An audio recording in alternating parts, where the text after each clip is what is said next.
तो जो Bill Gates का नाम बिल क्यों है कि वो गेट के नीचे से बिल आता है बिजली का। मैंने आपको क्यों कहूंगी यार, आपको तो मैं स्पीकर कहती हूँ।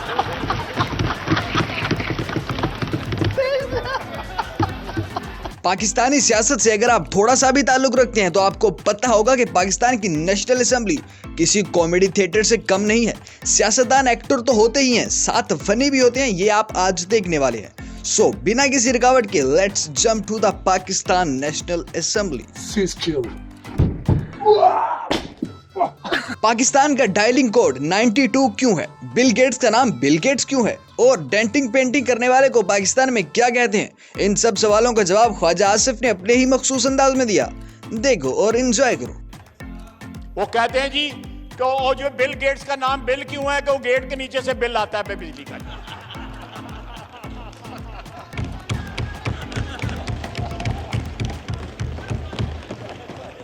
कहते हैं पाकिस्तान के पहले 92 क्यों आता है? इंटरनेशनल डायलिंग 92 में हमने कप जीता, इसलिए 92 आता है।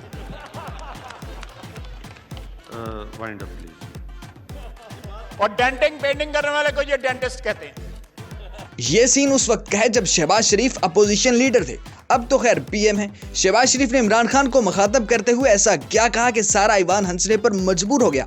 आइए देखते हैं। अपनी गलतियों से सबक सीखे और खुद वजीर आज़म फरमा रहे थे कि जनाब हिंदुस्तान में उन्होंने ऑपोजिशन को दीवार से लगा दिया है।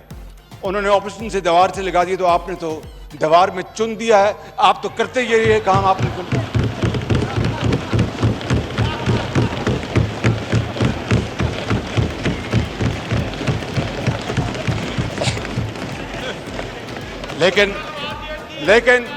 लेकिन इनको जवाब इसके बावजूद इनको जवाब अनारकली की जुबान में मिलेगा। पाकिस्तान की नेशनल असेंबली हो और शेख रशीद साहब कॉमेडी ना करें, ऐसा तो हो ही नहीं सकता। शेख रशीद ने असेंबली में मालशिया का लफ्ज इस्तेमाल किया तो इस पर स्पीकर ने क्या कहा, सुन लीजिए।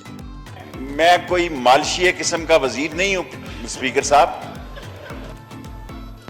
ये मालशिया वाला वापस ले लेता हूँ, कोई बात नहीं, जिंदगी में मुझे भी कुछ वापस लेना चाहिए। और इक्तदार के दिनों का पता नहीं चलता जी, इक्तदार के दिन चुटकी की तरह गुजर जाते हैं। अपोजिशन में दिन बड़े लंबे होते हैं। जब आदमी अपोजिशन में होता है तो आप यकीन करें मंगल मंगल ही रहता है, और जब आदमी इक्तदार में होता है पूछता है आज क्या तारीख है, आज क्या दिन है। इक्तदार देखें, इमरान खान साहब 2.5 साल गुजर गए हैं। शाह महमूद कुरैशी ने मौलाना साहब को मुखातब करते हुए गुमराही का इंग्लिश मीनिंग बताया तो ईवान में क्या कहे लग गए। मैं अर्ज कर रहा था कि गुमराह कोई गैर पार्लिमानी लफ्ज नहीं है, लेकिन हाँ यार सुन लो यार, और ठंडे हो जाओ।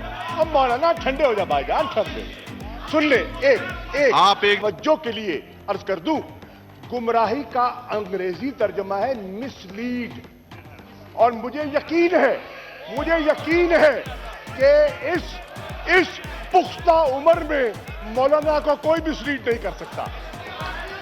खुर्शीद शाह ने इमरान खान को क्या प्यारे अंदाज में टारगेट किया। इमरान खान साहब के सारे झूठ भी बता दिए और एंड पर यह भी बता दिया कि इमरान खान झूठ नहीं बोलेंगे।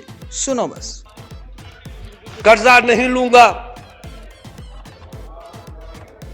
एक है कर्जा नहीं लूंगा, पेट्रोल गैस बिजली सस्ती करूंगा, मेट्रो बस नहीं बनाऊंगा, डॉलर महंगा नहीं करूंगा, हिंदुस्तान से दोस्ती नहीं करूंगा, टैक्स एमनेस्टी स्कीम नहीं दूंगा, आजाद उम्मीदवारों को नहीं लूंगा। नारे नहीं लगाए, उनकी बात गौर से सुने, नारे नहीं लगाए, सिक्योरिटी और प्रोटोकॉल नहीं लूंगा।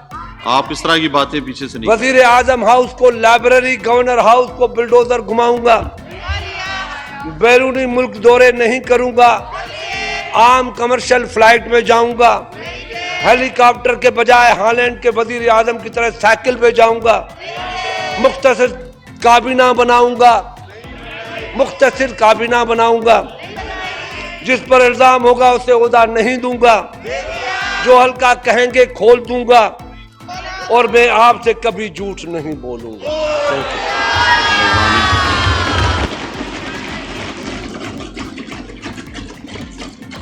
जी कांपे टांग जाएंगी और बारिश आती है तो पानी आता है, ये दो जुमले वर्ल्ड वाइड फेमस है और इन जुमलों के तख्लीकार जनाब बिलावल भुट्टो है। मुराद सईद ने इनकी उर्दू को रोस्ट कर दिया और वो भी शायराना अंदाज में। नजर करना चाहता हूं जब तक ये लॉबी तक पहुंचेंगे कि उर्दू से हो क्यों बेजार, इंग्लिश से इतना क्यों प्यार, उर्दू से हो क्यों इतना बेजार, इंग्लिश से इतना क्यों प्यार, छोड़ो भी ये रट्टा यार ट्विंकल ट्विंकल लिटिल स्टार। किसी असेंबली में आपने जहाज उड़ते देखे हैं? नहीं ना। पाकिस्तान की नेशनल असेंबली में जहाज भी उड़ते हैं क्योंकि हमारी कौमी असेंबली का नो कंपटीशन। इजलास में कानून साजी के दौरान अपोजिशन के अली गौहर और ताहिरा औरंगजेब ने कागज के जहाज उड़ाना शुरू कर दिए। एहसन इकबाल ने एक बंदर का वाकया सुनाते हुए हुकूमत को बुरी तरह टारगेट किया, तो इस पर क्या रद्द अमल था देख लीजिए। कि एक लतीफा सुना के बात खत्म करता हूं, जरा बात हो गई। एक जहाज था वो क्रैश हो गया और जब वो जहाज क्रैश हुआ तो उसका जो ब्लैक बॉक्स था वो भी तल्फ हो गया। बदकिस्मती से उस जहाज के अंदर कोई सर्वाइवर नहीं था, सिर्फ एक बंदर जिंदा बचा। और उन्होंने लोगों ने, सिविल एविएशन ने कहा कि अब हम कैसे माने कि ये जहाज कैसे क्रैश किया है, तो इस बंदर के साथ बोली सीखो, किसी तरह इसके साथ कम्युनिकेशन करना सीखो। 6 महीने के बाद वो उस बंदर की बोली सीख गए। उन्होंने बंदर से पूछा कि यार जब जहाज क्रैश हुआ है तो लोग क्या कर रहे थे?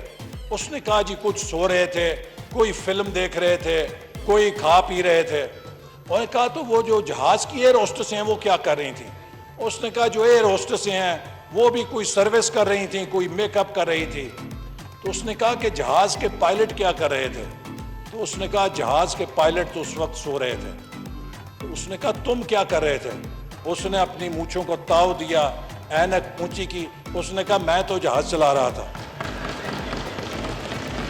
तो जनाब ये मईशत भी, इस मईशत का हाल भी कुछ ऐसा ही है। मेरा ख्याल है कि इस मईशत को वापस अवाम के पास देने के लिए। So let's end the video, like subscribe कर देना। मिलते हैं अगली वीडियो के साथ, तब तक के लिए टेक केयर, बाय बाय।